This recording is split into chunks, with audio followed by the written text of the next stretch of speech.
시청자 여러분 안녕하십니까? 김신철 변호사입니다. 채무자 회생 및 파산에 관한 법률 제611조 5항은 개회생 변제 계획에서 정하는 변제 기간은 원칙적으로 변제 개시일로부터 3년 이내로 하도록 명시하고 있는데요. 그래서 변제 기간은 3년 이내면 1년이나 2년도 가능합니다. 그런데 실무에서는 채무자의 구체적 환경에 대한 고려 없이 일률적으로 이 최장 기간인 3년의 변제 기간을 요구하는 경우가 대부분이었는데요. 자, 이것을 시정하기 위해서 최근 서울회생법원에서 채무자의 합당한 사유가 있을 경우에 변제 기간을 3년보다 더 짧은 기간으로 정할 수 있도록 실무 준칙을 개정했습니다.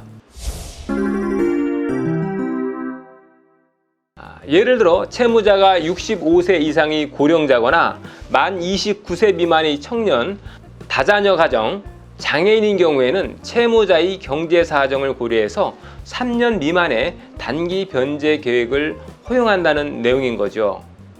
개회생 제도는 본래 재정적 어려움을 겪고 있는 채무자에 대한 신속한 구제와 조기 복귀를 도모하기 위해서 마련된 제도인데요.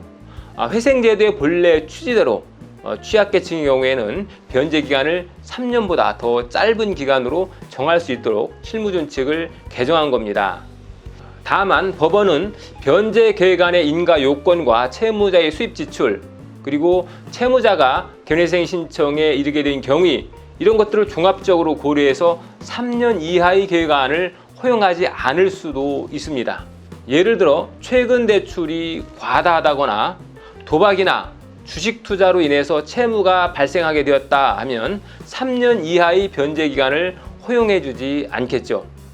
또 기존에는 높은 급여를 지급받다가 개회생 신청 직전에 급여가 많이 낮아진 분들도 변제금을 낮춰서 채무를 탕감받기 위해서 회생제도를 악용하는 것처럼 보이게 되면 이러한 분들도 혜택을 받기 어려울 수 있습니다.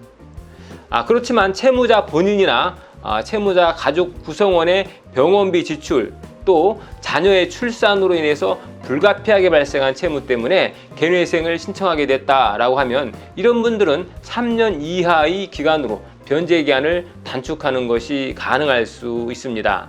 이 실무준칙은 2021년 8월 1일부터 시행이 되고요. 적용 범위는 준칙 시행 당시에 법원에 계속 중이던 그런 사건도 적용이 됩니다. 그러니까 이미 사건을 접수한 경우에도 기간을 3년보다 더 짧게 줄여볼 수 있겠죠. 다만 2021년 8월 이전에 이미 인가까지 난 변제 계획의 효력에는 영향을 미치지 않기 때문에 인가 결정을 받은 분들은 3년 이하로 기간을 줄일 수는 없습니다.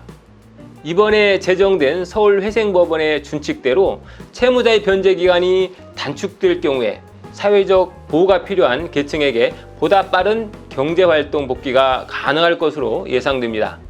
다만 현재로는 서울회생법원에서만 실무준칙을 개정했기 때문에 다른 지방법원은 아직까지 해당 사항이 없는데요. 다른 지방법원은 종전의 실무를 그대로 따르고 있어서 이 채무자들 사이에 형평에 맞지 않는다는 목소리가 계속 커지고 있습니다. 오늘은 개회생 변제 기한을 3년보다 더 짧게 변제할 수 있도록 하는 서울회생법원의 최근 실무준칙 개정 내용에 대해서 안내드렸습니다. 김신철 변호사였습니다.